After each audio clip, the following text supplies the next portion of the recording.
warahmatullahi wabarakatuh. Perkenalkan, nama saya Nurkolisol. Saya guru BK di SMK Dharma Bahari, Surabaya. Saya adalah salah satu mahasiswa PPG dalam jabatan kategori 1 angkatan kedua tahun 2023 Universitas Negeri Surabaya. Pada kesempatan kali ini saya akan mempraktikkan tentang PPL Siklus kedua dengan pemberian layanan bimbingan kelompok topik cara mencegah prokrastinasi akademik pada siswa kelas 12 TKR 2 di SMK Dharma Bahari, Surabaya. Selamat menyaksikan. Ya, silakan masuk. Ya. Salam, silakan masuk. Oke, silakan duduk.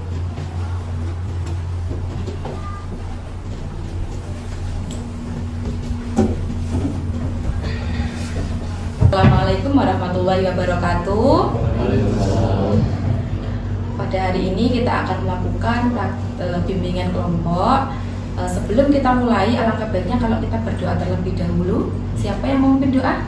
Saya. Oke, silakan. Sebelum kita mulai kegiatan kita hari ini, alangkah baiknya kita berdoa menurut agama dan kepercayaan kita masing-masing. Berdoa dimulai. Terima kasih kepada Mas Tommy yang sudah memimpin doa. Hari ini kita akan melakukan bimbingan kelompok ya, dengan temanya itu prokrastinasi akademik. Oke, nanti kita akan bahas itu. Di sini juga ada asas. Asas itu seperti aturan ya, aturan dalam kita melakukan bimbingan ini, yaitu ada asas kesukarelaan, ada asas kekinian, ada asas keterbukaan, dan ada jadi asas-asas itu tadi, misalnya kesukarelaan, nah berarti kalian mau mengikuti bimbingan kelompok ini dengan sukarela, ya. Kemudian asas keterbukaan, jadi nanti silakan menyampaikan pendapatnya secara terbuka dan jujur, oke. Nah, jadi di sini ini nanti kita ada diskusi juga ya, jadi ya, oke. Sebelum kita melangkah ke diskusi tentang prokrastinasi akademik, alangkah baiknya kalau perkenalan dulu ya, walaupun semuanya saling kenal, sama hobi dan cita-cita. Oke, silakan. Nama saya Tommy Andrianto. Hobi saya bermain game, main biliar, sama suka masak. Oke, suka masak. Cita-cita saya jadi direktur atau menjuarai dunia melalui game. Oke, lanjut lagi, siapa lagi yang mau memperkenalkan dirinya? Saya mau masuk dulu sih. Tapi saya punya Pemain sepak bola. Lagi? Nama saya Genap Bola, hobi saya olahraga, cita-cita ingin jadi polisi. Oke, menjadi polisi. Lanjut. Nama saya Herman Diparinata, hobi saya menggambar, bermain game, futsal, main futsal. Cita-cita saya pembisnis mau punya usaha. Oke, pebisnis. Nama saya SPL, Hussein Sevandar, hobi saya memasak dan ini olahraga. Oke, olahraga. Cita-cita ingin ikut kejuaraan kelas angkat berat sama ini apa memasak kayak chef Gitu. Oke, semuanya punya ini ya, masing-masing ya, ada cita-cita yang sangat mulia. Nah, supaya kita lebih enjoy, lebih akrab, bagaimana kalau kita adakan ice breaking, kegiatan selingan? Bisa? Bisa. Oke, siap ya. Nah, silakan bisa berdiri. Ini saya geser ya.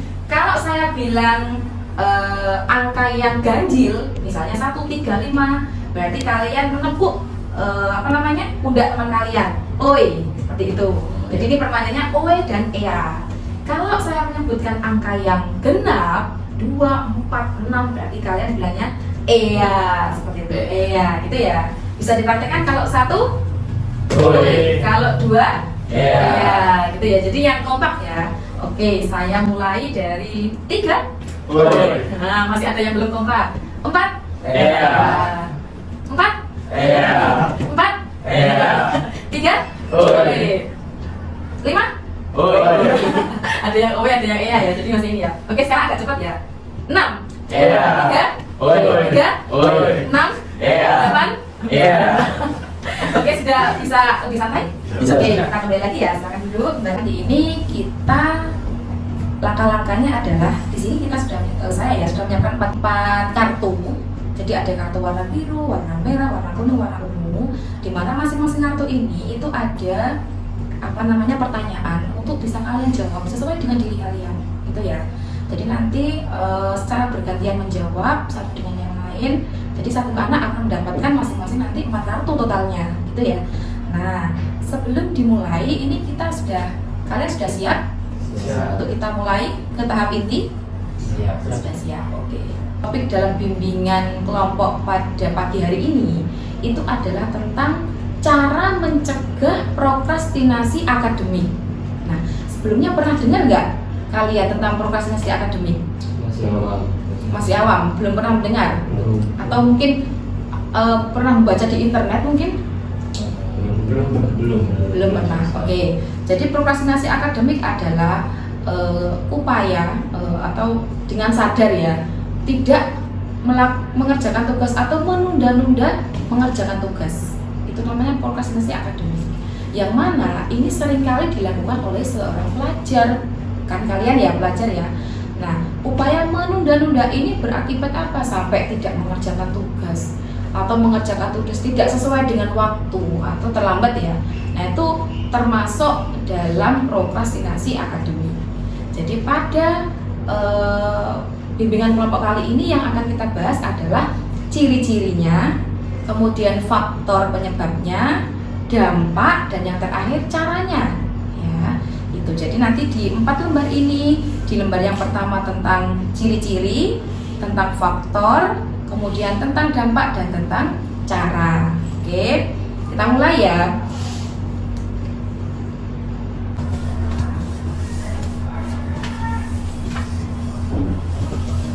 Jawab secara bergantian, silakan. Mas Towi mungkin? Oke, silakan. Aktivitas itu terlalu banyak sehingga sering tugas-tugas sekolah terhalang. Berikan alasan umum aktivitas apa saja yang dimaksud. Mungkin untuk pertanyaan ini aktivitas yang dimaksud itu bisa di luar jam sekolah seperti kegiatan bermain dengan teman atau acara ekstrakurikuler atau yang mengikuti silat, ikut silat atau yang ikut futsal seperti itu. Oke, jadi ada aktivitas luar yang mungkin ini ya akhirnya mengganggu untuk tidak mengerjakan tugas yang lain. Oke. Jika teman saya selesai mengerjakan tugas, maka saya baru mulai mengerjakan tugas dengan mengantar pekerjaan teman saya. Ini tergantung pelajarannya. Tergantung pelajarannya. Ya, jika pelajarannya kayak kurang saya kuasai gitu, ya tanya teman atau melihat dikit. Oke. Ada lagi yang lain? Jika tugas yang diberikan lalu sangat sulit, maka apa yang kamu lakukan?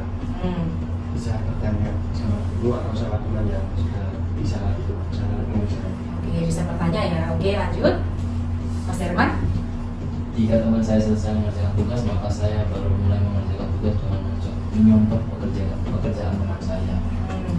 Pernah nggak menyontoh pekerjaan teman dengan cara menyontoh? Iya, kalau itu sih saya melihat dari kalau menyontoh itu kalau masalah tugas itu lihat dari pelajarannya. Pelajarannya, oke. Kalau misalnya produktif gitu saya mungkin ya Mengerjakan dulu. kalau yang nyontoh saya. Oke. Kalau pelajaran di luar produktif mungkin yang saya nggak kuasai, mungkin saya yang Menyontoh. Oke. Jika tidak ada guru dan diberi tugas sekolah untuk diselesaikan pada hari itu juga, maka apa yang kamu lakukan? Masih mengerjakan atau tidak? Jelaskan. Biasanya langsung mengerjakan karena tugas itu lebih penting. Oke, bisa dikembalikan lagi. Kita bahas sekarang. Jadi di sini itu adalah seorang ciri-ciri perilaku prokrastinasi akademik ya.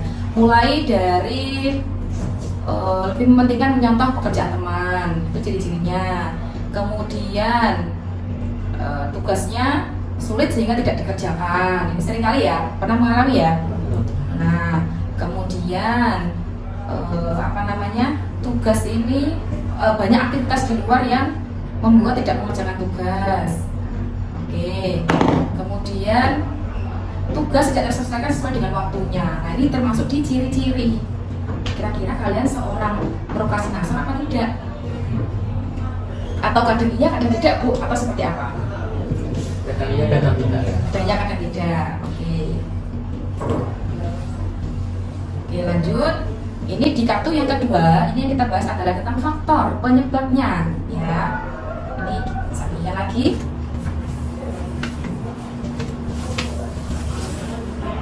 Oke, Mas Tommy. Jika mengerjakan tugas, saya merasa pikiran saya cepat lelah, berikan alasan menurut. Jadi semakin banyak tugas dan semakin susah tugasnya itu bisa membuat pikiran menjadi cepat lelah. Jadi kita harus meminimalisir sebisa mungkin mana tugas yang mudah, mana tugas yang sulit agar pikiran kita tidak cepat lelah. Oke. Ketika saya mau mengerjakan tugas, tiba-tiba teman mengajak saya mengobrol apa yang saya lakukan. Menanggapinya sebentar lalu mengerjakannya karena sama teman sendiri kan gak enak kalau Gitu. enggak. Oke, ada lagi yang lain yang mau Saya jawab? lebih menentukan main HP itu ngobrol sama teman dan kadang iya, Kadang-kadang iya, kadang-kadang tidak. Jika lagi ngajar kurang enak, maka saya malas pulang mengerjakan tugas yang diberikan. Kalau saya enggak. Ya, ya. Berarti nggak mempengaruhi ya cara guru mengajar, oke? Saya mengerjakan tugas tugas sekolah sesuai dengan mood, benar atau tidak, jika benar dengan alasan. Kalau mengerjakan tugas sesuai mood itu saya tidak, karena lebih mementingkan tugas kalau mood itu benar. Oke, bisa dikembalikan lagi kartunya. Nah, kita bahas sekarang ya anak-anak ya. Di faktor penyebab kita itu melakukan penundaan tugas. Jadi faktornya itu ada dua, faktor dari internal atau faktor dari eksternal. Kalau internal itu berarti dari siapa? Dari Diri kita sendiri. Kalau eksternal Dari orang lain. dari orang lain. Oke, Dari luar. dari luar lah ya. Oke. Kalau mendahulukan main HP tidur, ngobrol dengan teman, itu faktor dari siapa? Internal atau eksternal? Internal. Internal dari diri kita ya, karena mendahulukan main HP itu kan berarti faktor internal. Mengerjakan tugas sesuai dengan mood internal juga. Oke, dari diri kita berarti ya. Ketika mengerjakan tugas tiba-tiba teman mengajak saya ngobrol. Eksternal. Oke. Kemudian pikiran cepat lelah.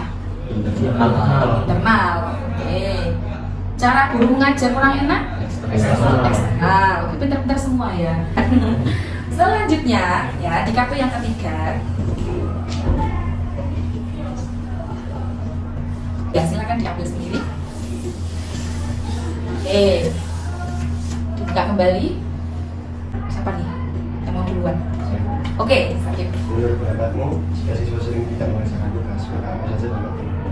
Menurut pendapat saya, dampaknya dari nilainya kosong. Nilainya kosong, dampaknya. Mungkin ada teman-teman yang lain. Kira-kira dampaknya kalau sering tidak mengerjakan tugas. Nilai kosong itu pasti ya. Tugasnya menuntut. Tugas menumpuk. Oke, tugas menumpuk. Artinya kalau semakin banyak kan malah semakin malas apa semakin semangat nih? Malas. Kalau tugasnya banyak, oke semakin malas. Lanjut. Siapa lagi yang mau menjawab? Saya. Gini kan ya. Oke, Mas Tommy dulu atau Mas Yosya? Oh kan. Ini nunjuk ini. Oke, siapa dulu? Mas Tommy. Oke, silakan. Menurut pendapatmu tugas sekolah itu berfungsi untuk apa? Menurut saya tugas sekolah itu berfungsi untuk syarat wajib buat kelulusan dan itu buat kualifikasi raport. Jika tidak ada tugas yang dikumpulkan, otomatis tidak akan memunculkan nilai kita untuk syarat kelulusan tersebut. Jadi menurut saya tugas sekolah itu sangat penting. Oke, sangat penting ya berarti ya, dan bersifat wajib tadi ya. Bersifat wajib. Oke. Yang lain? Seberapa? Ya. Apa lanjut? Lanjut. Seberapa sering kamu mendapatkan teguran dari guru karena terlambat atau tidak menyelesaikan tugas? Jarang sih, soalnya saya takut kalau terlambat kan panggilan orang tua ya. Makanya ibu marah-marah. Oke, berarti ada motivasinya takut orang tua marah-marah kan? Oke. Lanjut dari Mas Ridwan. Karena kalau orang tua marah karena tugas sekolah tidak terpenuhi, ceritakan pengalaman. Kalau tugas sekolah tidak terpenuhi, biasanya ya dimarahi. Biasanya dimarahi. Oke, biasanya marahin siapa? Bapak atau ibu? Ibu ya. Kalau tugas nggak terpenuhi berarti ibu marah gitu ya. Oke. Lanjut lagi. Pernah atau tidak mendapatkan nilai yang kurang karena sering tidak mengerjakan tugas?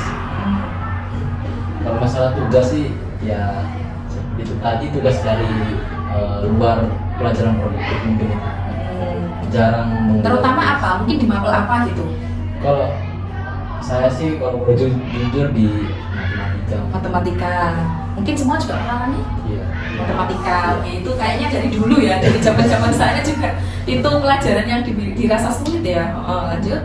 Ya dari pelajaran itu, kalau pelajaran produktif sih saya rasa karena itu wajib sih tugasnya. Ya, nanti kalau ini ya, berarti mungkin di faktor apa, kemauan mungkin. Oke, bisa dikembali lagi kita bahas sekarang. Nah, karena ini berhubungan tentang dampak ya sekarang ya. Kalau tadi ciri-ciri, kemudian faktor, nah sekarang ini dampaknya. Oke, mendapat teguran dari guru. Nah, ini termasuk dampaknya. Ya, karena memang tugas ini sebenarnya kan difungsikan untuk supaya guru itu mengetahui sebatas mana kemampuan kalian. Ya. Jadi sebatas mana kalian memahami materi yang sudah disampaikan. Kalau kalian tidak mengerjakan tugas otomatis, pasti gurunya juga menegur. Karena gurunya juga tidak bisa memberikan penilaian kan akhirnya. Oke, lanjut. Orang tua marah, ya orang tua marah itu pasti, ya kan? Karena orang tua kalian itu kan menyekolahkan kalian di sini juga tidak dengan gratis, ya. Seberapa penting tugas itu, ya kan? Karena memang sangat penting, ya. Artinya kalau itu tidak dilakukan, pastinya dampaknya juga akan besar, bisa sampai kalian tidak lulus bahkan. Artinya tugas ini kan berarti bukan hal-hal yang sepele ya, itu berarti penting sekali. Mendapatkan nilai yang kurang itu pasti, ya enggak? Ada yang pernah mendapatkan nilai yang kurang? Nah, kira-kira karena apa? Karena kurang menguasai. Kurang menguasai. Saya sama kurang tugasnya. Tugasnya belum terkumpulkan dengan penuh ya. Kurang Kan cara. Ya, jadi silakan kalian cermati gambar ini. Ini cara-caranya. Oh, berarti kok gambarnya ini. Berarti apa ya ini maksudnya? Kalian cermati, oke? Ini ada.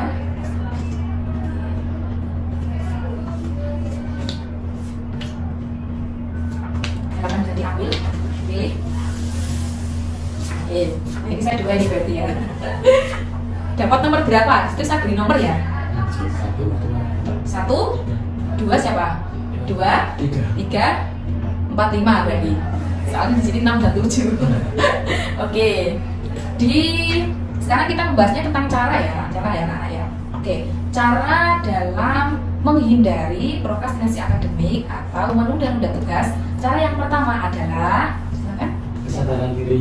Oke, kesadaran diri. Mungkin bisa dijelaskan kesadaran diri yang seperti apa? Kesadaran diri itu kita harus sadar jika kita memiliki tugas harus segera diselesaikan, jangan ditunda-tunda, dan agar tugas itu tidak menumpuk dalam beberapa hari. Berarti kan berhubungan dengan diri kita sendiri ya, kalau kesadaran diri ya. Artinya di sini memang tergantung dari individu masing-masing nih. Bagaimana cara kalian memandang tugas itu seberapa penting. Kalau menurut kalian itu sangat penting dikerjakan, ya silakan dikerjakan seperti itu. Dengan kalau di prokrastinasi akademik kan menunda-nunda tugas, kalian balik, yang kalian tunda harusnya kesenangannya, mungkin main HP-nya, tidurnya, ngobrolnya itu yang ditunda ya. Lanjut, yang kedua. Mengatur prioritas. Oke, bisa dijelaskan maksudnya mengatur prioritas itu gimana? Lebih penting mana? Mana yang lebih penting? Ya. Itu ada yang bisa mungkin mengatur prioritas itu seperti apa sih? Jadi mendahulukan tugas daripada kegiatan kita sehari-hari.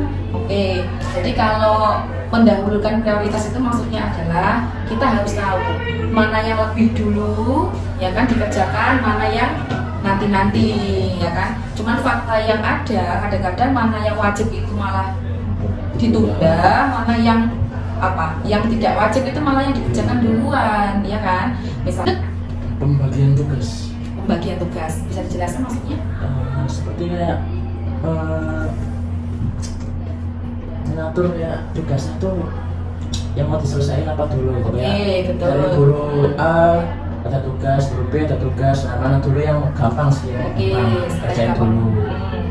Ya, nah jadi pembagian tugas itu ya kalian harus tahu apa namanya, kira-kira mana sih yang menurut kalian itu lebih mudah untuk dikerjakan dulu gitu. Kadang kalau kita memulai tugas dari yang tersulit ya kan, terus apa sudah pikiran kan sudah ini ya lebih lelah lagi ya.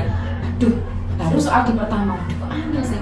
Pernah nggak kalian kalau mengerjakan semester nih ulangan aja ya, kan ada 10 soal ya kan tidak selalu kalian mengerjakannya runtut, kadang ada yang nomor 9 dulu yang lebih mudah, atau nomor berapa dulu yang lebih mudah. Jadi artinya dari termudah menuju ke atas ya, jadi lebih mudah, agak sedikit susah, apa sulit dan lain sampai ke yang paling sulit. Ya, maksudnya seperti itu ya, ada pembagian tugas. Lanjut, buat jadwal yang teratur. Bisa dijelaskan? Mengatur waktu untuk mengerjakan tugas dan untuk kayak apa? Jatuh waktunya belajar ya belajar. Betul, oke.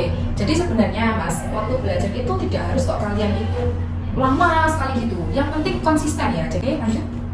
Mengenali penyebab menunda tugas. Oke, bisa dijelaskan mengenali penyebab menunda tugasnya? Mengenali penyebab menunda tugas itu ya seperti kita apa, mencari apa penyebabnya kita menunda tugasnya gitu.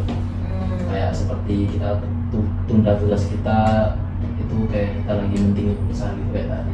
Iya. Pentingin hal-hal yang luar. Pentingin gitu. hal di luar. Ya, itu Oke. salah satu penyebabnya juga ya. Oke. Bisa main game atau Main game, oke. Jadi di sini itu adalah kalian harus tahu nih kira-kira penyebabmu itu loh, penyebabmu gak mengerjakan tugas itu dari apa? Apakah dari faktor dirimu atau dari faktor eksternal, misalnya kayak tadi gurunya nggak begitu kalian sukai, misalnya cara ngajarnya, atau faktor luar misalnya kondisi kelas bu rame, kemudian banyak teman yang ngajak ngobrol, atau teman-teman banyak yang memang nggak kerjakan, ya sudah saya nggak mengerjakan. Nah ada kan yang seperti itu. Jadi kalian harus mengenali betul nih kira-kira penyebabmu tidak mengerjakan itu apa gitu ya. Selanjutnya hilangkan gangguan kesenangan ya. Jadi di sini maksudnya ada yang tahu hilangkan gangguan kesenangan. Nah kira-kira gangguan apa yang bisa membuat kalian tidak mengerjakan tugas? Main game. Main game. Nah ini banyak ya. Kita realnya aja ya, main game, tidur, ngobrol sama teman, Keluar kelas. ke kantin, ya boleh ke kantin. Apa lagi? Karena merasa kesulitan. Oke, jadi kelasnya rame, kelas tidak kondusif kan berarti ya. Oke. Diusili teman. Jadi kadang-kadang mengerjakan terus ada teman yang ganggu. Ya. Peduli dengan diri sendiri, Mas. Peduli dengan diri sendiri atau kita sebutkan self care ya. Self care itu adalah sekarang misalnya saya tanya sama kalian, kalau kalian mendapatkan tugasnya itu terlalu banyak karena kalian sering menunda, akhirnya tugas kalian itu menumpuk, ya kan? Kira-kira yang kalian rasakan apa? Males. Selain males, risih kalau pernah nggak kepikiran, udah tugasku kok numpuk, ya. Jadi kayak main apa gitu, kok tugasku numpuk sih, seperti itu ada. Nah, jadi di sini itu pedulilah dengan diri kalian sendiri. Jangan karena tugas itu membuat kalian semakin stres ya. Artinya stres yang kalian buat sendiri. Semua kertasnya sudah terselesaikan, sudah dijawab satu persatu. Nah, berarti tahap kegiatan ini bisa kita akhiri anak-anak? Bisa ya, lega ya kalau sudah selesai. Oke, sebelum saya akhiri, mungkin ada yang pemahaman baru yang kalian dapatkan apa sih dari pembahasan yang kita bahas hari ini? Pemahaman itu bisa tahu cara mengatur waktunya mungkin ya. Lebih ke evaluasi diri. Ini juga ke evaluasi diri. Oh berarti saya ternyata selama ini sering ya menunda-nunda, atau berarti saya setelah ini bagaimana caranya mengurangi. Saya nggak bilang menghilangkan karena memang kalau kita menghilangkan itu kan otomatis ya susah ya. Tapi kita mau berproses bagaimana supaya tugas yang tetap terpenuhi gitu ya, dengan kita berproses. Artinya tidak langsung saya nggak main game sama sekali. Kadang-kadang itu juga sebuah hiburan gitu ya. Atau saya tidak ngobrol sama teman. Nah, kita juga butuh sosialisasi kan gitu dengan yang lain. Oke, pemahaman baru apa yang kalian dapatkan juga lagi? Lebih termotivasi kalau menunda-nunda pekerjaan tuh gak baik. Oke, lebih termotivasi ya. Artinya ini mungkin baru di tahap tugas sekolah nih. Nah, kalau nanti kalian bekerja, kalau tugas pekerjaan kalian tunda, apa yang terjadi kan gitu. Oke, lanjut. Ada lagi pemahaman lain? Bisa ini membagi jadwal kita sama tahu pembagian tugas yang lebih didahulukan yang mana. Oke, berarti tahu ya mana yang lebih didahulukan, mana yang ditunda dulu. Jadi artinya bimbingan kelompok ini bisa memberikan kalian manfaat ya. Oke, nah di sini Ibu akan berikan nih lembar instrumen evaluasi. ini nanti kalian bisa mengerjakan, nggak bawa pulpen ya, berarti nanti bisa dikerjakan saja di kelas, nanti dikumpulkan lagi gitu ya. Oke. Ini. Oke.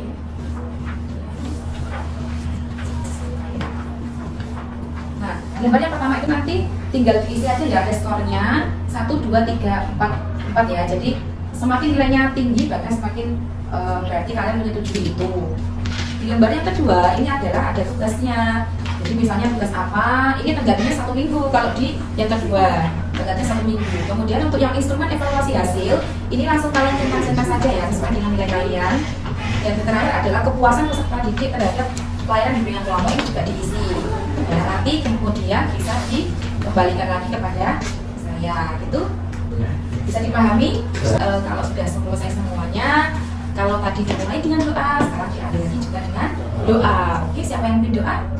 Baik, silakan. Sebelum kita mengakhiri kegiatan kita hari ini, marilah kita berdoa dengan agama dan kepercayaan kita masing-masing. Doa dimulai. Selesai. Oke, sebelumnya saya juga ucapkan terima kasih ya anak-anak ya, kalian sudah mengikuti bimbingan kelompok ini dengan sangat baik, dengan sangat antusias juga dalam menjawabnya. Nah, semoga nanti kita semua bisa menghindari ya untuk tidak menjadi seorang prokrastinator atau menghindari supaya tidak menjadi pelaku prokrastinasi akademik gitu. Saya akhiri sampai di sini. Assalamualaikum warahmatullahi wabarakatuh. Baik, terima kasih ya. Ya. Oke.